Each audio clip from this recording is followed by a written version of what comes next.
Okay, so hello everyone.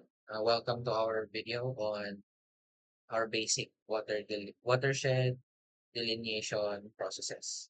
Okay, so I've discussed this kanina sa class, so I've added my raster file. It's this one. So I've already sent you an email of a larger one. Okay, so you can find it in your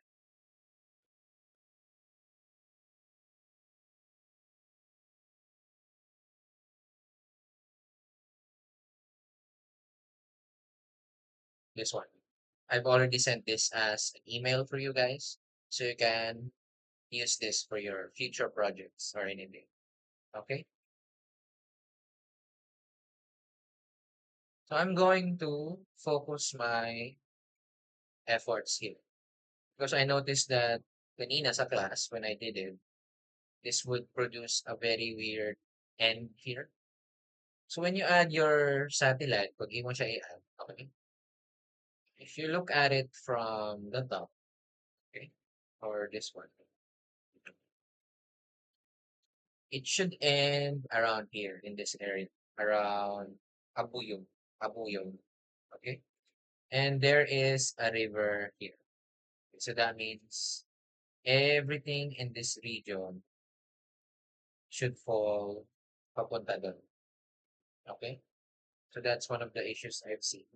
So what happened was when I cut this, the app or QJS had a tendency to make this na diri ang drain, dili because there's nothing here. So i-consider niya ni as wala. Okay? So diri ko sa dako on this Leyte map right here. Okay? Right here. And then I get this one. Okay? So obviously, the DEM is quite big and we want to focus on this region right here. Okay? This parts of land within this region. Okay? So based on this alone, I can already see a lot from the data set. Okay? So I want to reduce this one. Ako ni siya pagamayon. Okay? This one, ako ni siya pagamayon. So first thing is raster, extraction, mask clip, extend. So extend just means a rectangle. Okay? Pag arinay mo dire, there are options here. Use current map canvas extend. So bale, kung sa imong makita. Or draw on map canvas. Ikaw mag-drawing sa rectangle. So I usually use this one. Use current map canvas extend. That means the coordinates here is what I see on my map. The whole thing.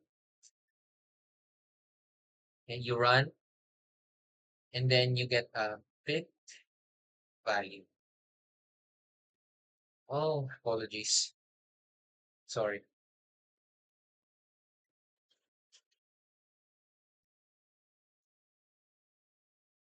This ako na mali. On your extend, this was DEM for delineation. It should be later. Okay? So now, it is this large area here. Okay? It's now this large area. So, sa akin nga, hinay ko mag-scroll, hold control, and then mouse wheel. It gives you a smaller increment in your zoom. Okay? Di isa niya ako ni-save. Why? I don't need this one. Okay? But if I check my properties, it is a pixel-based 4326. So, need na ako nga metric. So, raster, projection, reproject. Target CRS 3125, and then cubic or 4x4 curve run. So, ako na ni-off. Di naman ako ni-need. Ako ray-off. Di na ako i-remove. I just turn it off. So, I now have my reprojected map in metric. 30 by 30.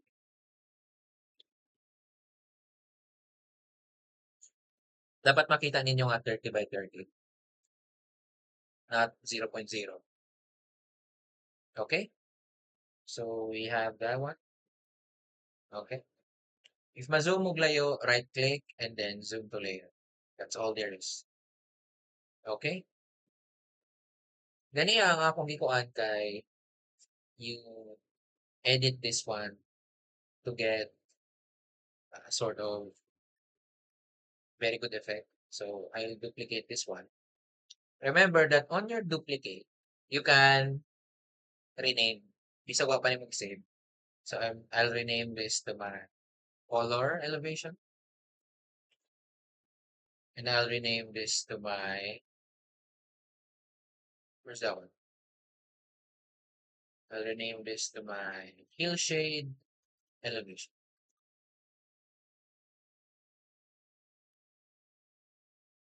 Okay?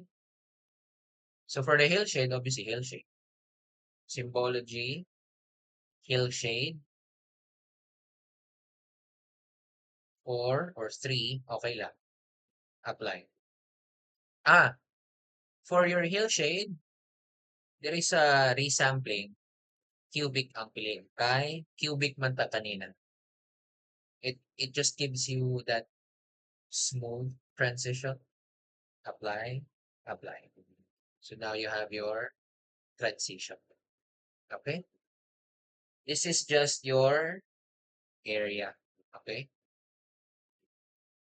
Kuha na siya. It's just a representation. So you have your mga pangasugan and these regions here. Okay? Now on your color elevation, okay? Or dili man sa taas ni. On your color elevation, pseudo color, single band, and then create new color ramp, CPT city, and then topography. Okay? Now, the one I used is this one, DEM print. Pwede po DEM screen. It's okay. I prefer print. And then, same na sa resampling. Cubic, cubic. Apply. So now that you've pressed apply, multiply. Apply. So now you get this one. For me, it's a bit dark. Okay, so I'm gonna go back to my elevation. Make this 3. Just eliminate that darkness. Okay, and I'm gonna make this saturated. With a 5. Apply. Okay. So I have now my color map. Nahanap ko yung color map. Okay. From this, we can now do our watershed delineation. Ako na ni siya i-off. Okay? I'm gonna focus on this one. Remember that this DEM is still your DEM. It's just colored. Okay? From this one, I go to my processing toolbox. So if wala ni, go on your plugins, manage, and then Saga, processing Saga next gen providers. Okay? Ang nakita ko na issue is Saga is not installed properly. That is because you still have to do your Saga files. Nasa example, there is a link. So, nakita ko na bakit hindi siya gumagana. Because you have to install your plugins. So, na steps ani dire. which is this one. So just follow this one. Okay. Unzip the folder, settings, option, processing providers, and that's it.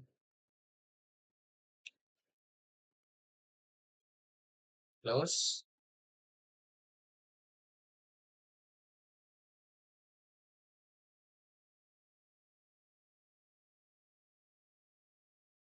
Then type your field sinks, Wang Liu.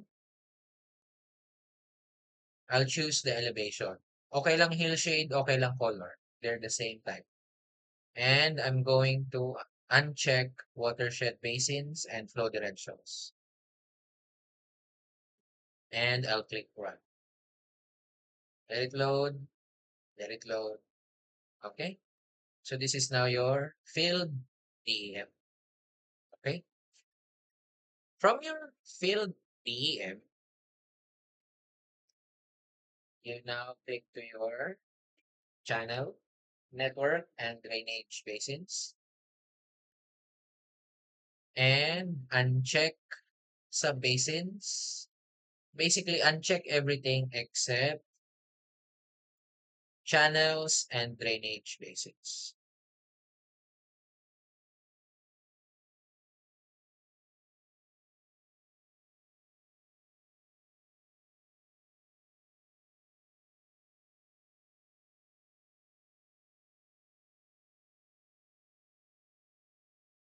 And there you go. It's a much larger watershed based on this one. But based on our analysis, we only want to focus on this region right here, this outlet. So now, mas nakita na nga kaninga river kaadto na sa exit. Okay, so I want to focus on this one. Okay? So on my drainage basin, wala ni siya, no? So I'm going to only consider this one, this area right here. Okay, maor may ato ganiya. So I'm gonna do it again. This time,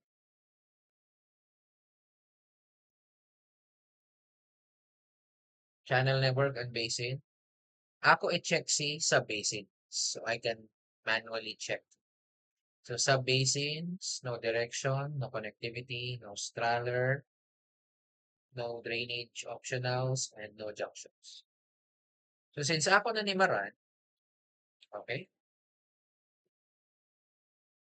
I'm going to get these small data sets. Okay, these small data sets. Ako na ni i-blue kay para makita na ako clearly. Okay, where should my focus be? On this one. Okay, this region right here. Asa ni siya nga watershed. Kanira akong focus. So bali gikan diri. Okay, no connect naman si river dito sa actual. Ngano na ani mga small lines, straight lines, kay grabe na ni siya ka-flat. Okay? Although on your map, you see the actual river, the model cannot immediately detect it because it's really flat. So what happens is usually engineers, they manually route the river. So they'll focus on the upstream end of their delineation and then just connect this one to an actual river. But that's not going to be included in your exercise. So we'll only focus on this one. So asa ni siya nga river? It's this river right here and everything to the top. Okay? So I'm going to focus on that one. Okay? So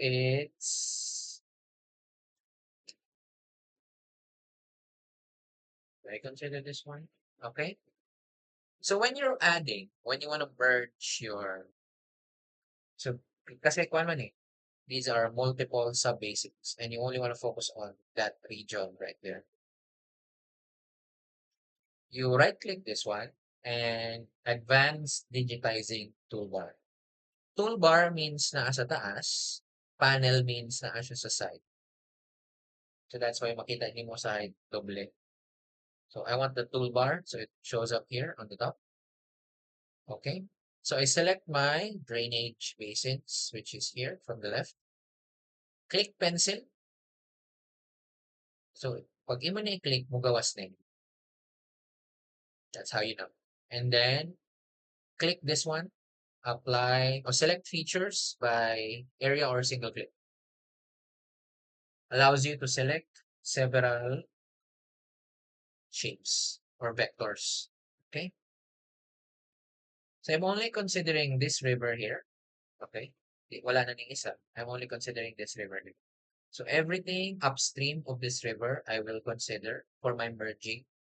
So how you know nga imo na siya ga-select is may mo siya nga yellow. Very bright yellow with red on the vertices. This one, na X sa vertices. So I'm going to select this one, bali everything. Okay? You can do a square selection naman. Okay? Kaya na. The goal is when you're merging, they should be side by side or tapat. So when you selected, click this one, merge selected features. Then just copy everything. Copy everything. Okay? And that's it. That's your region. One of the good things with doing this, okay? One of the good things in doing this type of thing is if you go to ako na i-select, di ba? Ako na i-select this larger area. If you go to open attribute table, naka-highlight and you already get your area in meters. So that means when you complete the entire thing, iyan ay add na. So hindi mo na iisipin. And no, there's already a perimeter and everything. Okay? So I'm going to continue adding from watersheds. Pareha pa ba ni? Okay, habil ni. How do you select if one by one? Press control, left click.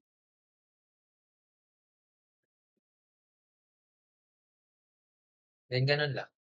Merge and combine.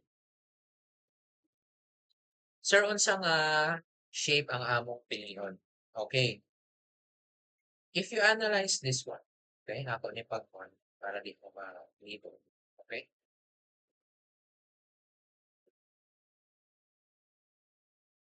If you analyze this one,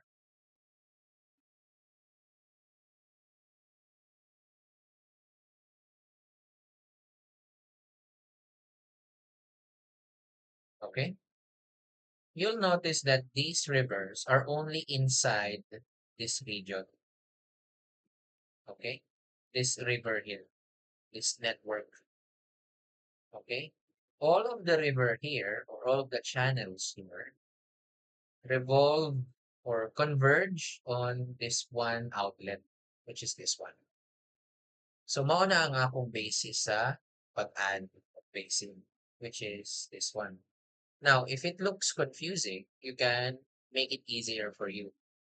Right-click on symbology and then make this as, instead of solid, okay, you can make this na transparent, okay, less opaque. So 50% opaque. Now, I can overlay this on my hillshade para dili siya confusing. Na may reference ba, na may guide. And the same thing, even if you select that one, makita gyapon nimo ang yellow. It's a good thing with their color selection is it's intuitive. Kabalo ka nga, napili na ako ni kay yellow o red. Okay. I'm just going to continue. Make sure that you're only selecting within that watershed. You can use the drainage basin kanina as your reference. You can save that one. So, paano pag namali? Just do it again. This is not like autosave type thing. No, it's too much of a hassle now. Okay, so I'm just checking,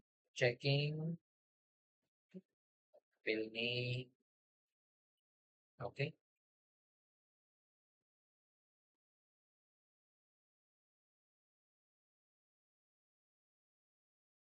checking. All good,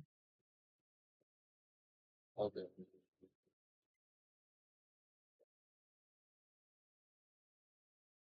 Something's missing.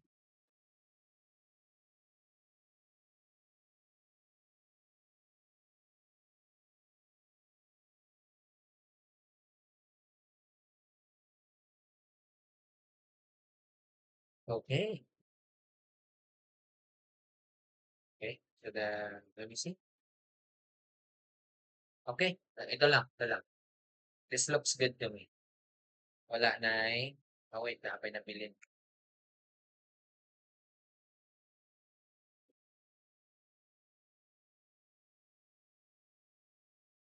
Okay, looks good to me.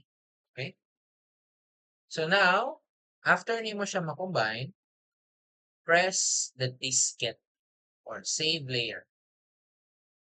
Okay? So dili na ni siya selected. Deselect. Okay? Balik ko sa hand. If I check open attribute table, okay? Ako sa ni-select balik para ako makita ang yun. You see that na-add na ang area. Or if you're not sure, usually di man good additive sa ARI override. You add the area by using your field calculator. Katong dollar area na kung gikuhan, mara to diretso ra. Kuha nila. Okay? So now I have this region and I only want to focus on this one. Okay? So ako na ni siya ibalik sa full para ako siya makita and ako na yan check ang lapis. Okay? Now, balik ko i-click ni siya and I only want to focus on this one. You know what? Ako na ni apil para ko sa ano, never mind, never mind. Focus it. Dirira to outlet. Ah, okay. Sige. I'll combine these two.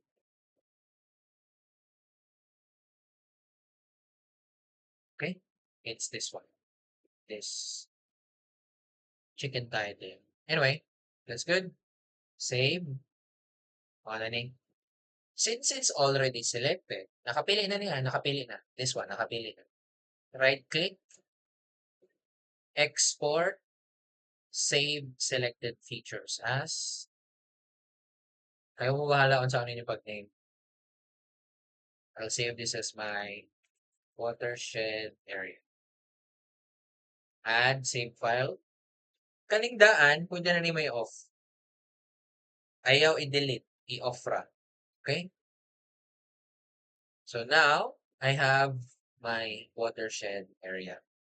Usually, watershed areas are black to just denote a border. Okay? So I'm going to remove the fill. So no brush, but a thicker outline. Like, so na ko'y boundary. Now, since you're talking of watershed, dili na ta mo focus sa unsa ni siya kaning watershed area. I don't want the channels from the other regions. Okay? I don't care about it. Okay? So, what am I going to do? If sa AutoCAD, pwede mo intersect, pwede mo union, pwede po dire. Okay? Instead nga raster, dire ka sa vector, and then processing, and then click. Sa imong input layer, ang imong channels. Mo may imabaw, amo may sa ubos. Then na kay ibutang or overlay na mao'y region or bounded. So, ang papilihan kay watershed area. Ako ra siya i-run. Usually, naara siya sa either clip or unsa nga effect imong gigamit. Okay? Ako na ni ibalin sa focus kanina ako. Okay? Dire ra akong focus. Okay? Now, since this is water, I like it blue. Yeah. I like this blue. Ah, ganyan. So that's it. That's your blue watershed line. Okay. Since this is now our activity nito, basin, order, cell, length.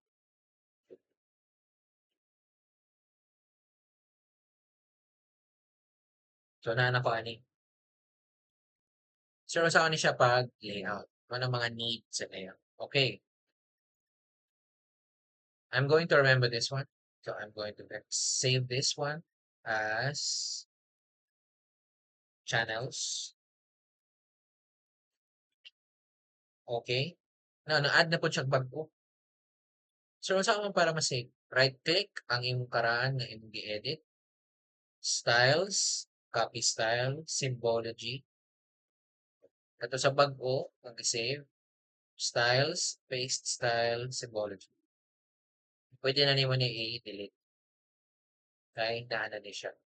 So, anything nga na-chip, wala pa ni ma-save. Okay? So, naanaman ta ani, I'm going to forget it for now. Balik ko diri sa akong area. Now, when you're mapping, you only want to put emphasis diri sa atong location, sa atong selected region.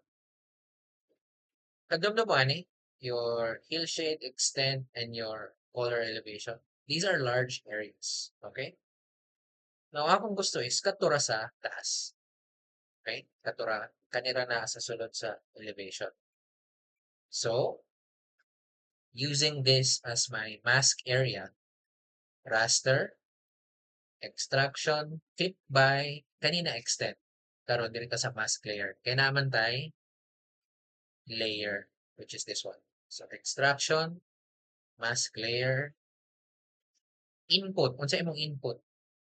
Ang DM. So, either color elevation or hillshade elevation. They are the same. Set everything the same. Then you click run, and daan na kay delineated watershed. Okay? Daan na kay delineation. Ganiha atong i-duplicate, di ba? So, same lang approach. Di mo na siya i-duplicate, napot kay duplicate. Now, dili na ka gusto nga ibalik tong edit sa setting, sa hill shade. So, right-click on your hill shade elevation, styles, copy style, symbology. And then paste it to your new symbology layer. Wala lagi, sir. Wala pa man. Copy your color elevation. Copy your, paste your symbology here. So now you have your watershed. Okay? Now, if I click properties, okay, ako rin verify. Ang akong Z diri kay 1. I'm gonna make this back to 4. Okay? So I wanna emphasize that regions. It's too dark for me. Okay? Too dark. Make it 3. Okay. So naana ko ani. Naana ko focus sa kaninga region. Okay? Now, unsay sunod? You add your channels. That's it. Now, because the channels are a bit too thick for me, I can make this smaller, bit thinner, so to speak. Okay, that's good. Apply. So I have a smaller, what do you call this, region, right? Pwede din na dire, properties. Dito sa line, see this draw effects thing? Draw effects. Click the star, then naadiray outer glow. Okay, since you have outer glow, click outer glow, and then select blue. Okay, apply. Why is it purple?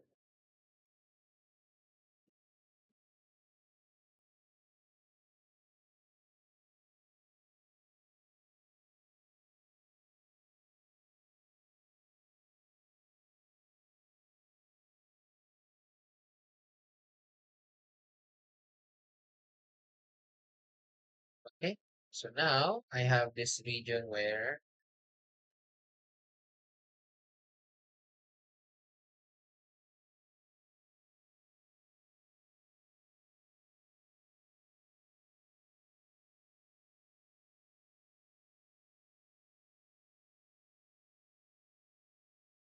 mura na siya basa, which is this one. Okay?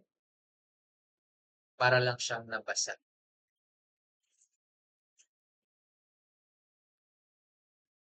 Now, you have the option to make this larger on the bottom.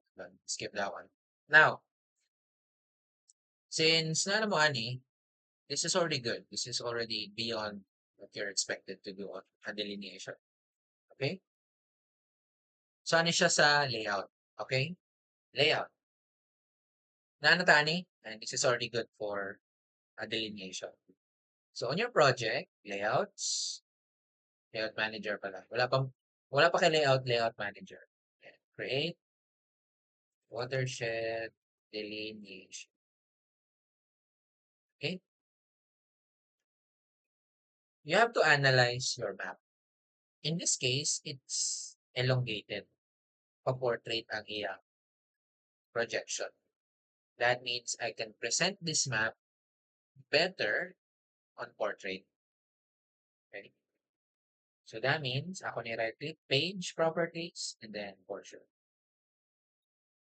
Because I know that I can present my map better on portrait. Okay? I'm going to add my map view. Add map. Now, since mapili ako, okay, I'm going to add a frame. And then, I want to position this properly. Okay, position and size. Page 1. I want this to be positioned properly at 10, 10. So 10 mm from the corner, 10 mm from the side, or 10 mm from the side and the side. Okay, so ang A4 is 210 by 297. So that means 10 dire, 10 dire, that means it's 190 millimeters wide. And this is 277.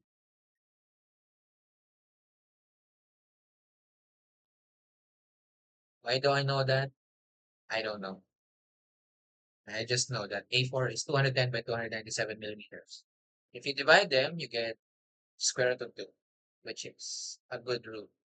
So, when you divide A4, dire, yan siyang A5, the relationship between that the new A5 is still square root of 2. Wala lang. Fancy info. Okay? So now, ako i-zoom ang nasa sulod. Gamay mo siya ka-zoom. So I'm gonna click ako sa select si map 1. Using this one, move item content. Okay? This one is move item. So you wanna move the view map. But if I wanna change what's inside the map, move item content. Okay? So when you see, ako siya move. I'm gonna slowly, so control zoom lang, control mouse wheel. I'm going to slowly present this a bit offset. Yan. Depende sa inyo, kung sa inyo gamitin. You can have the option put like this. So you can put your star here. put your information here. Pwede pwede nga na. It's up to you guys. Okay.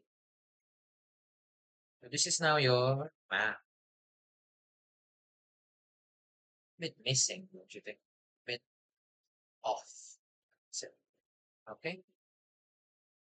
So I want to put it here, this region right here. Okay.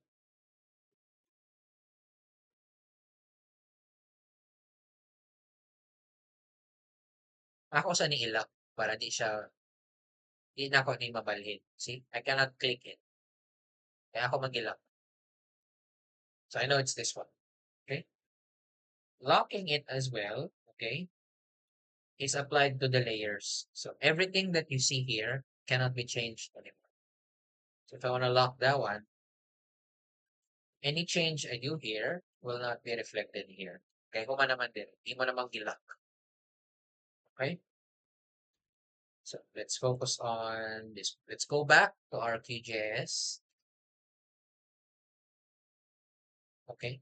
Then, say ato need a lot. There's a lot of things missing pa. Okay? So now, you have your basic stuff. Okay? You have your add label.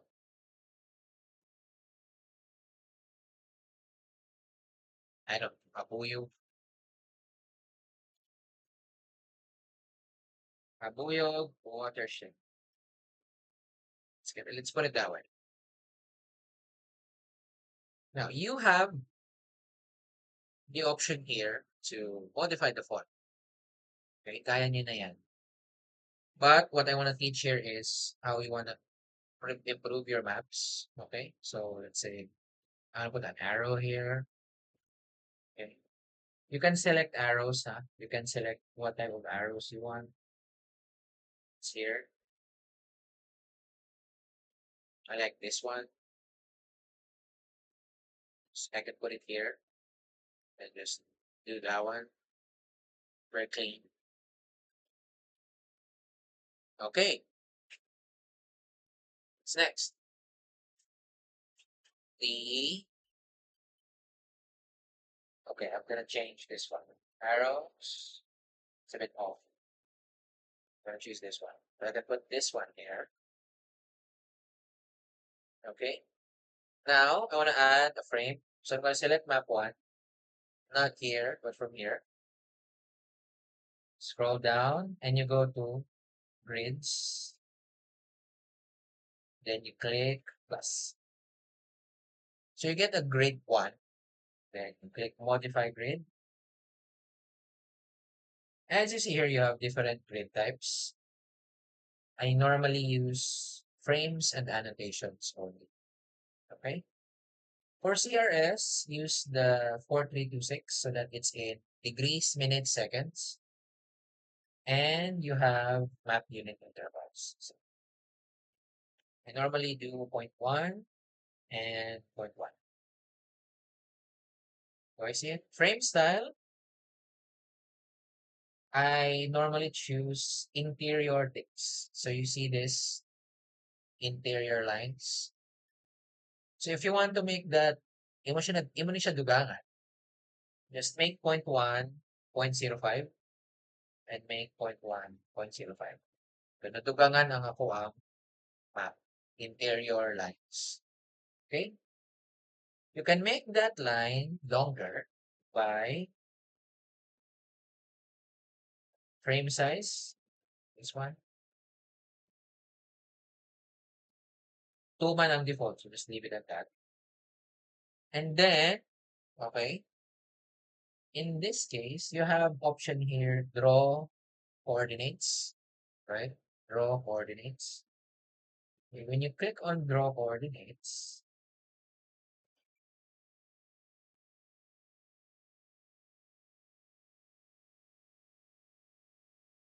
magawas ng numbers. See this? See those numbers? Yun yung lalabas. Okay. Now, what I do is, since naana ni North Star or North Arrow, I don't put this one. And I'm diri. I want to focus it on this one. So, I choose my decimal to be degrees, minute with suffix. Walay second. So it says degree, minute, and then suffix. Walay seconds. If you choose the one with second, mataas ra. I prefer degree, minute with suffix. Provides good information with just enough data. Now, you'll see nga na ay decimal places. In here, on coordinate precision, just make this 0. So, wala na ay decimal. Okay, what's next? I don't like that this one goes out of the map. So, this is my left border. So, on your left, okay, I usually make this inside frame. So, na siya sa sulod. And then, vertical ascending. So, it follows this. You do that map like that. I don't want the ones on top. So, I'm just gonna click disable. Ones on the right, disable. And from here, I make this bottom inside. So now I have all of my map elements within the frame. So you now have the option to, on your map 1, grids, modify. If you scroll even further down,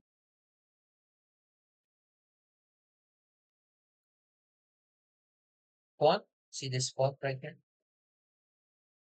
Okay, you have buffers, background shadows, open sans,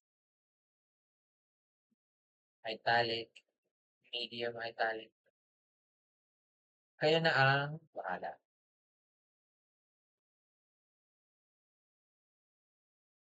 So now I have annotated grid on this projection. Okay? And ako'y label, Abuyog Watershed. Sa pa'y missing. Or kulang, sir, ang design. Okay, let's modify that one. Okay? After this one, kamo na bala. If you want to add legend, sa elevation, yan. Ang inyong elevation, kanira dyan. This one. Wala. At saan siya pag-modify? Uncheck auto-update and just manually disable. Yan lang. Then, add your sa PRS. Again, kayo na bahala on sa label. So after this one, I will go back QGIS. Okay? Then ako ibalik to color elevation. Because I want to sort of use the background as a backdrop. Okay? Backdrop siya sa ako ang system. Remember the admin map I gave you guys? Control Shift V. I think where that down.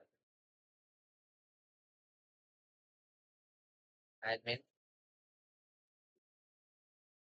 Okay, admin. Then I'm going to find admin1 shapefile. Di na. Oh,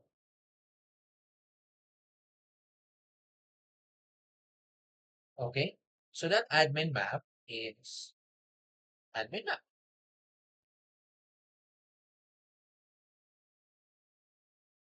Now, what's the purpose of that admin map? I want to select Leyte only. This island right here. These two islands. Okay? I think region man ang 1. So, hayaan mo na lang. Okay? I want to focus on this. So, since na siya nakaselect, export, save selected as Leyte, sa mani region 8. Okay? So region 8 ra. Now, remember this one? Color elevation and hillside elevation. The problem with this one is the pati ang river o pati ang ocean apil green. Kasi color sa ocean, blue, blue. So dapat blue ni siya. So ang imo lang gusto kay ang within the boundary of Leyte. So, unsa tong ganiha? Katong raster, extraction, mask layer. Unsa imong input? Color elevation.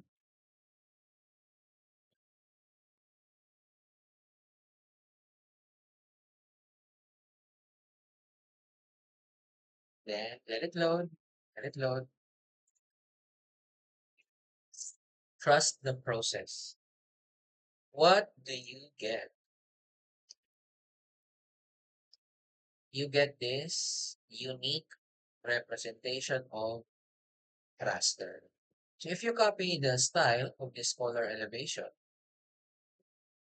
imo ni siya i-paste style. See that only that region has the color. Okay? Only that one has the color. So I'm going to duplicate this one.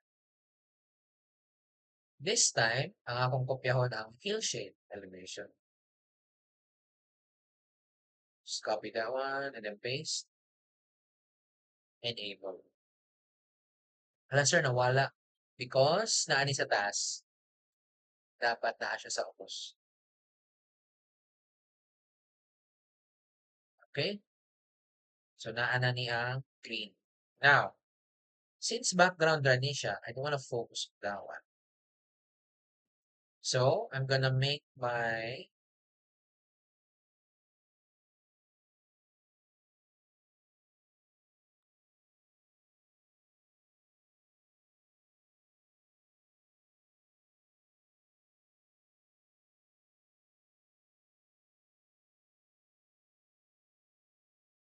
this one.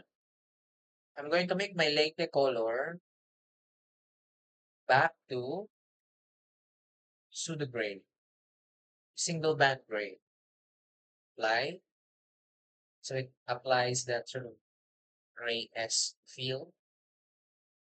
Now the problem is multiply enhances the darks. So I'm going to change the overlay to soft light. So dili wala ako maghatag og emphasis diri sa uban nga region. Okay. Multiply enhances the darks. So what happens is the darks get darker. Ano siya ingani. But if you select soft light or overlay, it applies everything color on to the ones below. So you get this transition. Now, I still think it's too distinct. So I'm just going to use soft light. It's softer. Okay.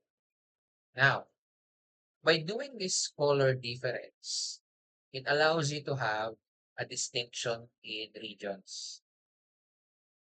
Ang akong area, kanira, may color. Okay? I'm only using that one. Or, pwede din, okay? Pwede din. If you want to maintain color, okay? Sure, nawala lagi ng color. Yeah, because you did not create it. You did not save the map. You just have to find it again. Apply. And then, ganina multiply man, no? So just change it back to multiply, then apply. But to still have that color, but remove the distinction, I'm going to reduce the contrast. Mura na siya. Nagyapan ng color. It's just a bit toned down. Pero syempre, di man ko siya makita. Okay, we'll get there. You go on your QG Next.js QMS, type ocean, S3 ocean. Naku, wala pa yung data. Wala na makuha.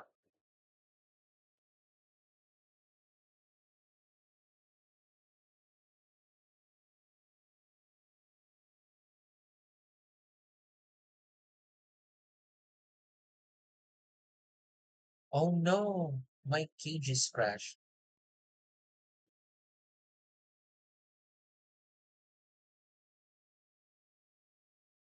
Ako na i-save.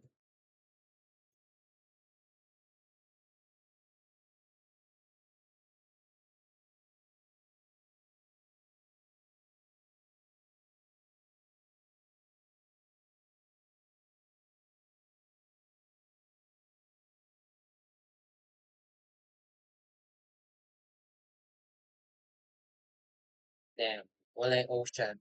Sayang. Okay, wala yung ocean. That would have been good. Okay, remove layer. Okay, balik na diri. Now, looking at this, okay, pag ako ni siya ibalik diri sa ako ang layout, okay, since ato ni siya ganyan gilak, ako siya i-unlock. And then, since we lock the layers, dili siya mabago. But when you unlock the layer, ma-update siya. See this, na-update ang imuhang map. Okay? So, ang imong makita is naamang gyapon sir, murag nawala ang akong distinction nga kaninga area ang akong focus. Okay? So I still think that the Leyte elevation is too distinct. So I'm gonna make this 0.5 to soften my Z elevations. I go back here, map one, just uncheck this, check this. So now, murag na ko'y good distinction sa ilang. Okay? Sir, sayang tong water ba? Okay, just you can open your satellite and then go to X-ray satellite or world image. Ang ako mga issue is they don't process the oceans that good. See, there's this weird split. Okay, there's that weird split. So when you upload, parang may gap. Hindi naman nila i-appeal ang ocean. Okay, so I still think this is a bit too bright. With a lower contrast even more. Okay, okay, that's good. Now, ako siya i-update balik. So now, kita na nako ang asa ako ang focus. So we want to add more. Remember your watershed area? This square thing, itong boundary. Sayang man hindi na siya magamit. So properties, draw, fix. Select outer glow. So since gusto niyo mo siya i-emphasis, I'm gonna remain this as, I'm gonna choose something like faint yellow. Okay, okay, apply, okay. I don't see it. Why? Because natabunan.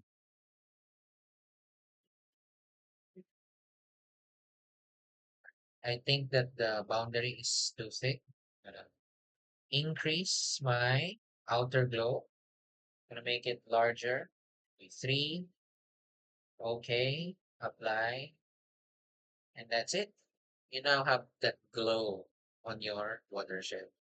How does it look on an actual setting? Update mo lang, and that's it. You have added your emphasis glow on your region.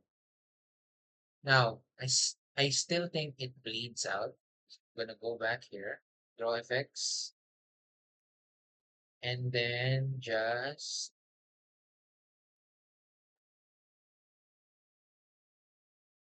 increase the radius to 10 and a spread to 5. No.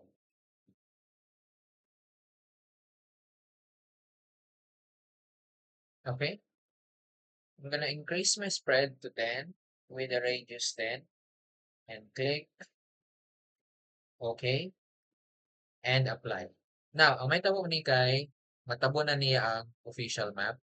So ako siya ibalik sa ubos. Matabo na ng latex. Kana. Okay. Ako ray focus is kanirang watershed.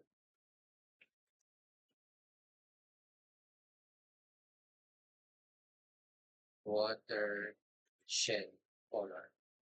Okay? So now, ako siya ibalik din eh. Okay? Uncheck, check. Okay? Ako ibalik ang source kay parang nawala.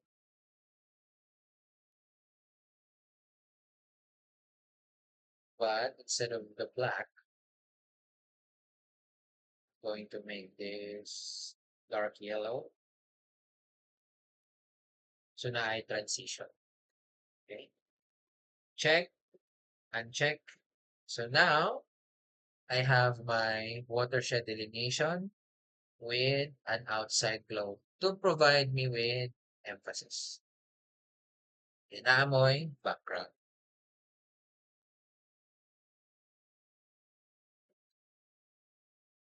Okay? Now, sir, dili na makita imo ang grids. See the grids here, dili na makita. Balik ko sa map 1. Pakita ang grids. Modify. Kita mo sa font. See this option here? Some sort of glow or mask or buffer. Select draw text buffer. Naara siya white. So now you can see it again. The buffer is too big for me. I'm gonna make it 0.5.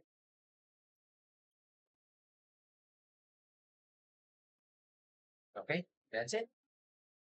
I now have a white buffer on black text. So na ko yung map.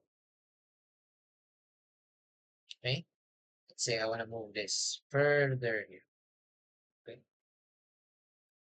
because I want to use this space for my overview maps. Okay, so I want to overview this on later. Now, I don't want this to be changed anymore. Okay na ni siya. Balik dire, lock. I-lock lang. Now, create your new map, add map, something like that, small map. Then, mao na imong i-work on. Okay? Since nakalock na ni, di na siya ma-edit. So, I want to focus on map 2. Okay? Map 2. So, I want this, I want this. Everything should be gone.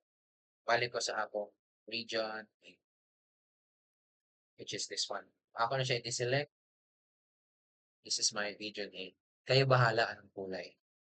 Okay? It's up to you guys. Some would just select it to be simple. Red is too strong for me. Gonna be deep green. Apply. So I have a green background. Ako na i-off si satellite. I have this admin map of region 8. If I go back here, dirira ko sa gamay.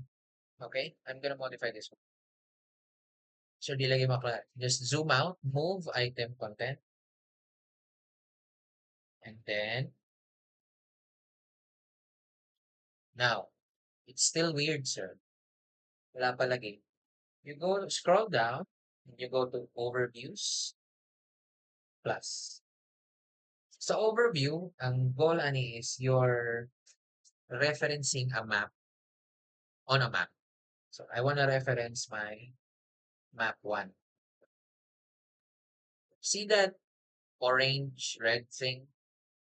That rectangle represents this rectangle.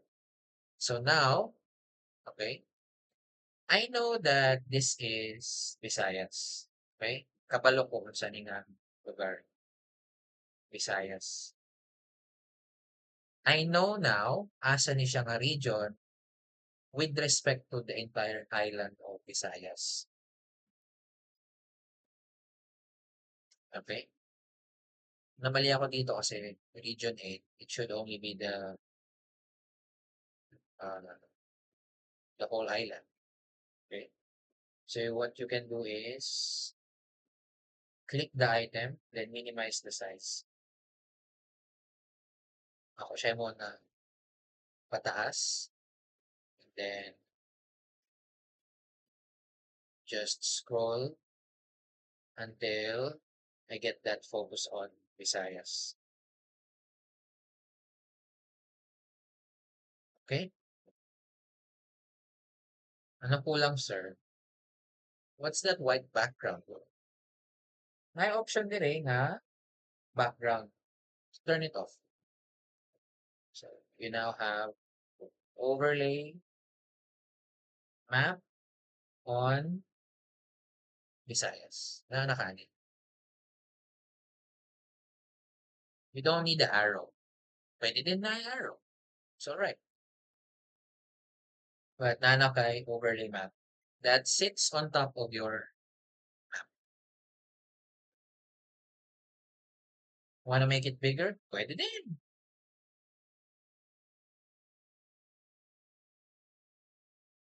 Okay? This is your Philippines.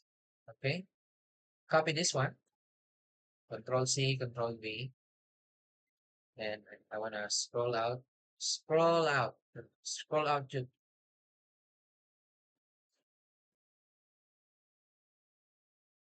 sobra. Sorry.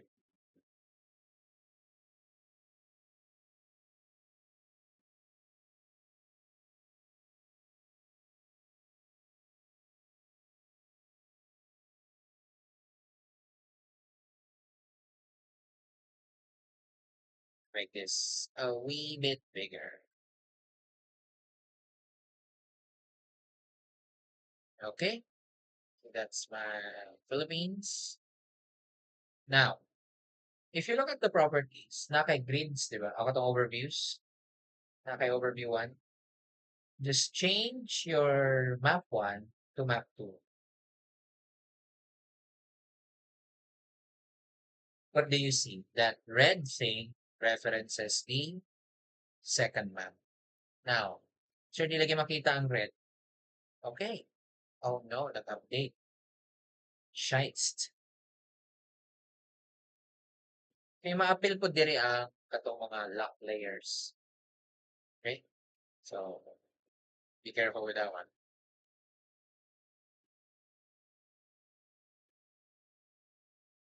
Okay? Sir, ang di lagi kadyo makita ang red. You can change the overview color. See this one? Frame style. Okay? See here? Frame style. Overviews.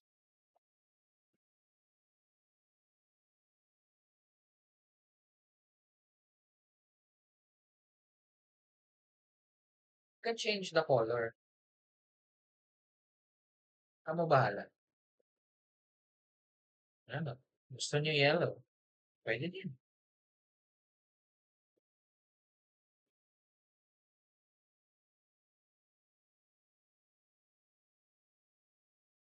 Yellow.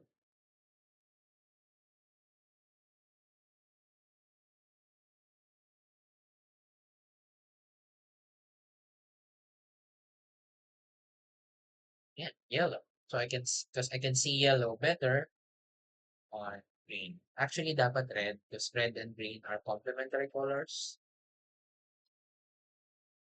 but it goes away with our C. So, ani, balik ka sa pink.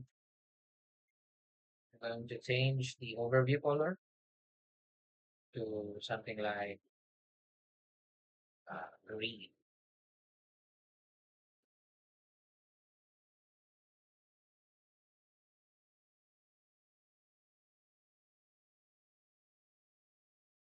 Now, since wala siya malap, I have to add it again.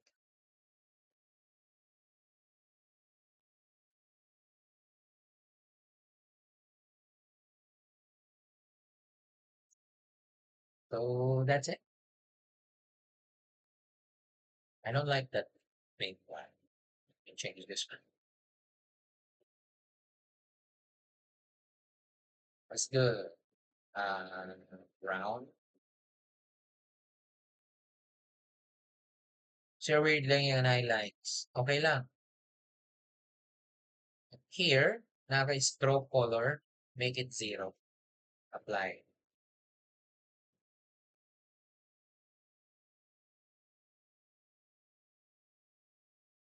Okay? Or no line. Make it no line. Apply. See that? Mawala ang black.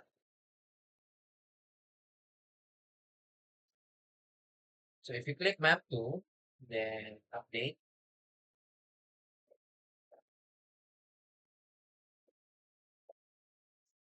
ayan na siya. And I can reference this even better. So now I have a inset map within the map. Okay, then I can make this larger even.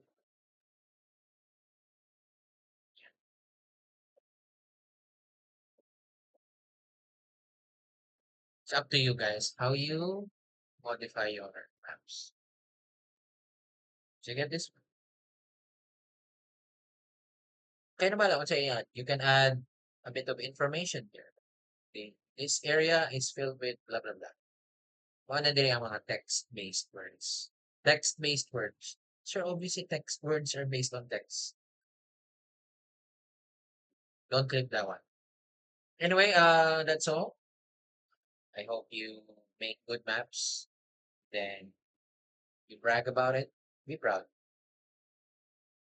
Anyway, thank you and goodbye everyone.